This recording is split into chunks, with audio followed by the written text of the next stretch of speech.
Sejarah Islam, asal-usul, penyebaran, keyakinan dan masa keemasan. Assalamualaikum sahabat misteri, semoga sahabat dalam keadaan baik, sehat lahir batin, amin. Yang lagi diberikan cobaan semoga Allah secepatnya memberikan kesehatan serta kebahagiaan, amin. Baik sahabat, sebelum kita menyimak kisahnya, alangkah baiknya sahabat tekan tombol like-nya dan jangan lupa subscribe serta bagikan video ini pada sahabat yang sahabat cintai. Baik sahabat, kita mulai ceritanya. Islam adalah salah satu agama monoteistik utama dunia. Itu dimulai pada awal abad ke-7. Islam berasal dari kata al-silm dan istaslama yang artinya damai dan pasrah. Tuhan dalam Islam disebut sebagai Allah, yang dalam bahasa Arab berarti dewa. Seseorang yang beriman dan mengamalkan agama Islam disebut Muslim. Nabi Muhammad SAW hidup dari tahun 570 sampai 632. Ia lahir di Mekah dari keluarga kelas menengah di suku penggembala nomaden yang kuat dan pedagang sukses. Ayahnya meninggal sebelum dia lahir, dan ibunya meninggal ketika dia baru berusia 6 tahun. Dia dibesarkan oleh keluarga angkat hingga dewasa. Muhammad bekerja sebagai pedagang selama beberapa tahun di jalur perdagangan antara Arab, Suriah, dan Yaman. Dia bertemu dengan seorang janda kaya bernama Khadijah yang menyewanya untuk melindungi karavannya di jalur perdagangan dan mereka akhirnya menikah. Ketika Muhammad berusia 40 tahun dia mulai mendengar suara-suara dan melihat penampakan malaikat-malaikat ilahi. Untuk lebih memahami penglihatan ini dia akan pergi ke Gunung Hira dan bermeditasi. Dalam satu perjalanan di tahun 610, malaikat Jibril menampakkan diri kepadanya dan mengatakan kepadanya bahwa hanya ada satu Tuhan, Allah, dan dia telah memilihnya sebagai seorang nabi. Muhammad SAW percaya dia adalah yang terakhir dan terbesar dalam serangkaian nabi bersama dengan Ibrahim alaihissalam, Musa alaihissalam, dan Isa alaihissalam. Nabi Muhammad SAW terus mendapatkan wahyu ini dan mulai mengkhotbahkan pesannya. Dia segera mendapatkan banyak pengikut, namun keyakinannya hanya pada satu Tuhan mengecewakan orang-orang yang menyembah banyak dewa. Mereka takut ajaran Muhammad akan mengecewakan dewa-dewa kafir yang melindungi perdagangan mereka.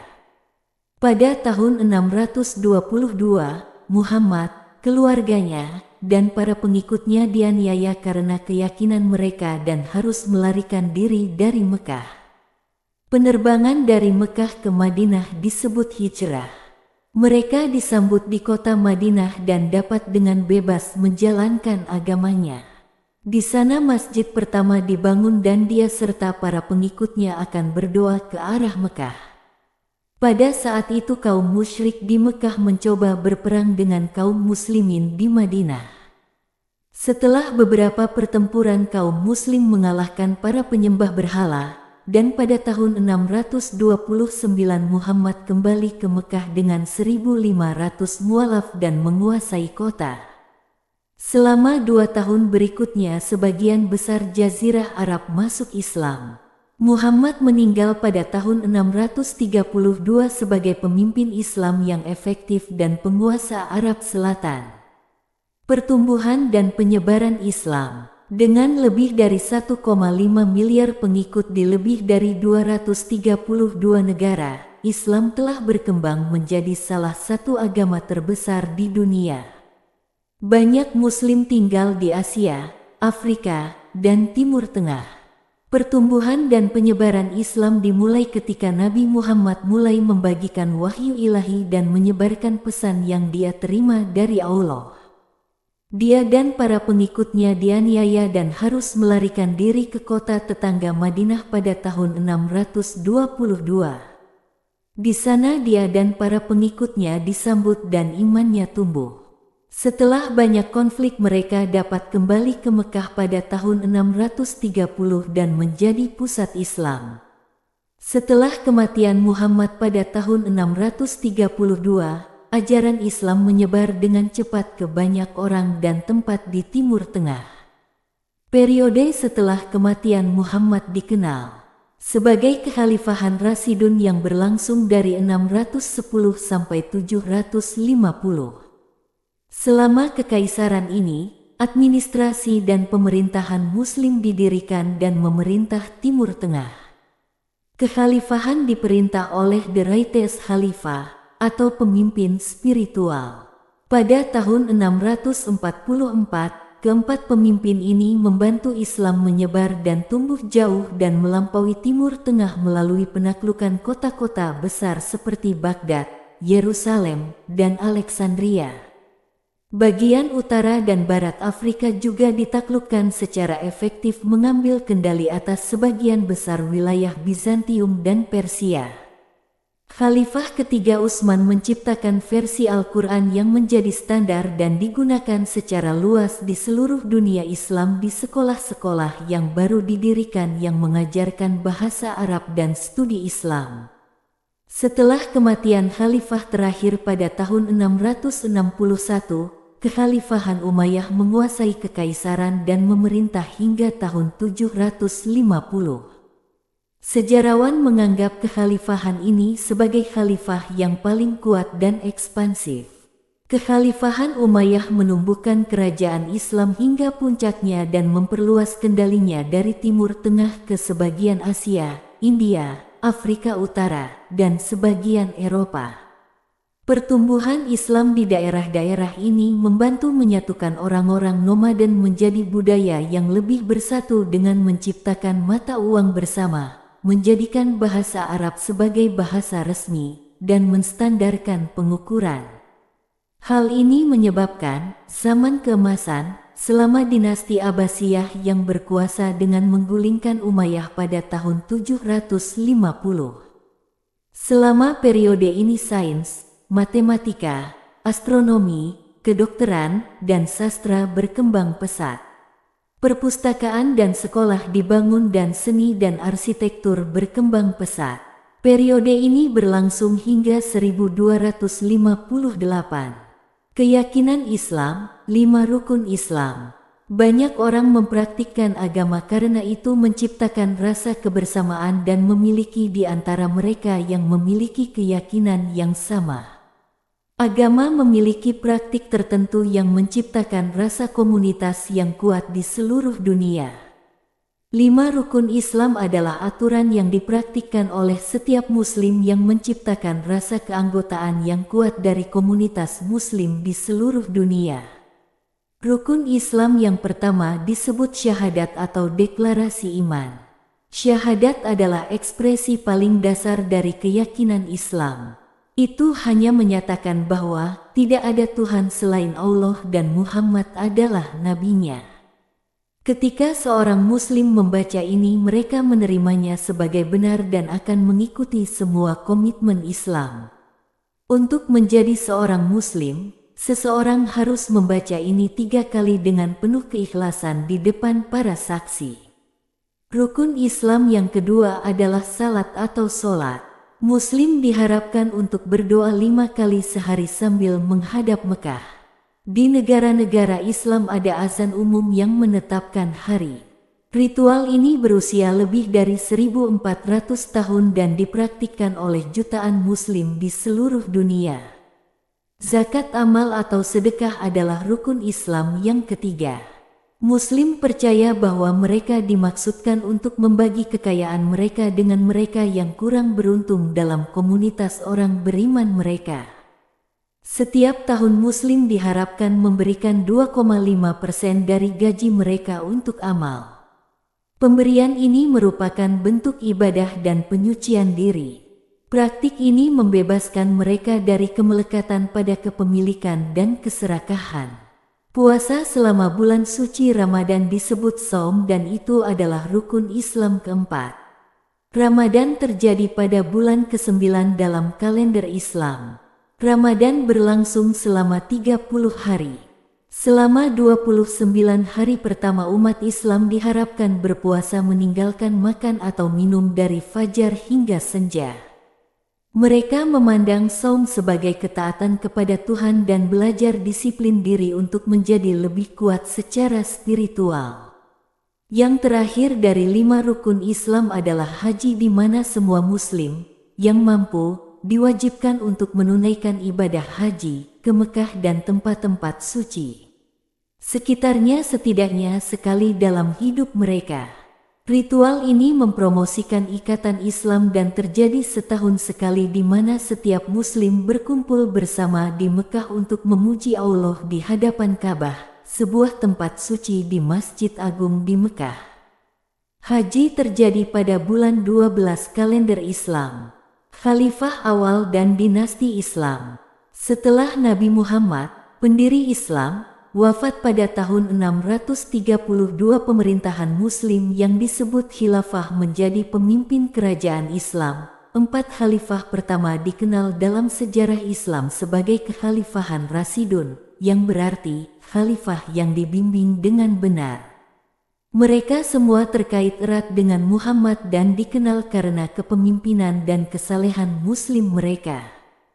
Selama masa pemerintahan mereka, terlepas dari tantangan dan ketidakstabilan yang harus mereka hadapi, kekhalifahan tumbuh dari kekuatan Arab murni, menjadi kerajaan terbesar hingga saat itu dalam sejarah dunia yang mencakup wilayah dari Mesir di barat hingga Persia di timur.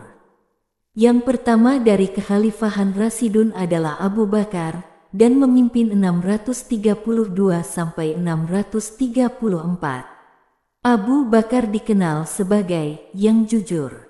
Ia berhasil menghentikan pemberontakan di wilayah tersebut dan mengukuhkan kekhalifahan sebagai penguasa wilayah tersebut. Khalifah kedua adalah Umar ibn al-Khattab yang memerintah dari tahun 634 sampai 644. Dia sangat memperluas kekaisaran Islam dan berhasil menguasai Timur Tengah dan daerah tetangga seperti Mesir, Suriah, dan Afrika Utara. Khalifah ketiga adalah Utsman dari tahun 644 sampai 656 yang mendirikan kitab suci resmi Islam, Al-Quran. Khalifah terakhir adalah Ali bin Abi Thalib yang memerintah dari 656 sampai 661 dan dikenal karena kebijaksanaan dan pidatonya. Ali dibunuh pada tahun 661 dan tak lama setelah dinasti Umayyah menguasai kerajaan Islam. Di bawah dinasti ini, kekaisaran berkembang pesat hingga mencakup sebagian Afrika Utara, India Barat, dan Spanyol. Pada puncaknya, itu adalah salah satu kerajaan terbesar dalam sejarah dunia. Umayyah menyatukan kekaisaran melalui beberapa upaya seperti menjadikan bahasa Arab sebagai bahasa resmi dan menetapkan mata uang bersama dan sistem pengukuran. Pada tahun 750, dinasti Abbasiyah menggulingkan dinasti Umayyah. Pemerintahan Abbasiyah menandai periode penemuan dan pencapaian ilmiah. Periode ini disebut sebagai zaman keemasan Islam. Selama ini banyak pencapaian teknologi dan artistik dalam sains, matematika, kedokteran, pendidikan, dan seni dibuat. Pada 1258, ibu kota kekhalifahan Abbasiyah, Damaskus, dijarah oleh bangsa Mongol dan khalifah dibunuh. Setelah ini, Abbasiyah pindah ke Mesir dan mendirikan kembali kekhalifahan. Namun, sejak saat itu kekhalifahan hanya memiliki sedikit kekuatan politik.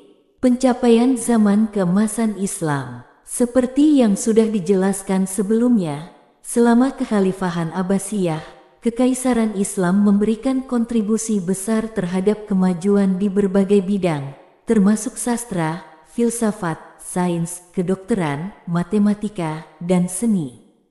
Periode ini dikenal sebagai zaman keemasan Islam dan berlangsung dari tahun 790–1258.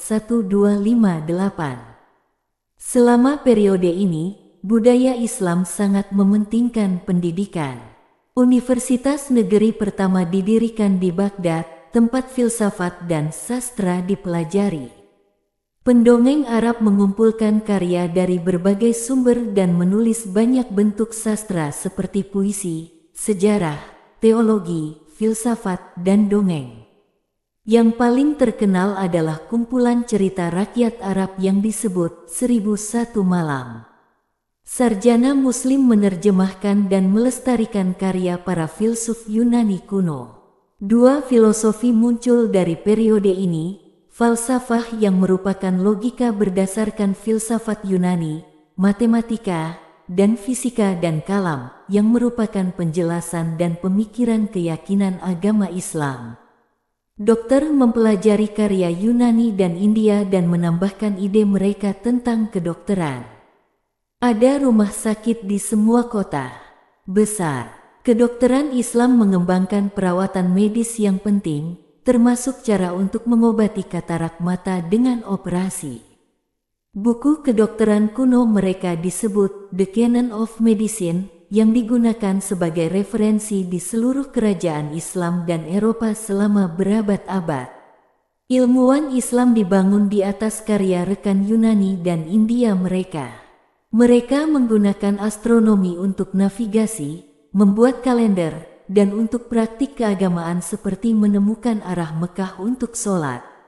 Mereka membangun observatorium untuk mempelajari langit dan menemukan kuadran dan astrolabe. Astrolabe seperti model genggam alam semesta yang dapat membantu para astronom mengidentifikasi planet dan bintang. Itu juga digunakan oleh penjelajah untuk menentukan garis lintang di lautan. Nah, sekarang semua sudah tahu kan tentang gimana sejarah Islam bisa sampai ke negeri kita. Jangan sampai salah lagi, ya. Semoga bermanfaat. Jangan lupa tinggalkan komennya dan juga like-nya. Juga jangan lupa subscribe untuk mendukung channel ini. Terima kasih sudah berkenan mampir, sampai jumpa di lain waktu di cerita yang berbeda. Akhir kata, wassalamualaikum warahmatullahi wabarakatuh.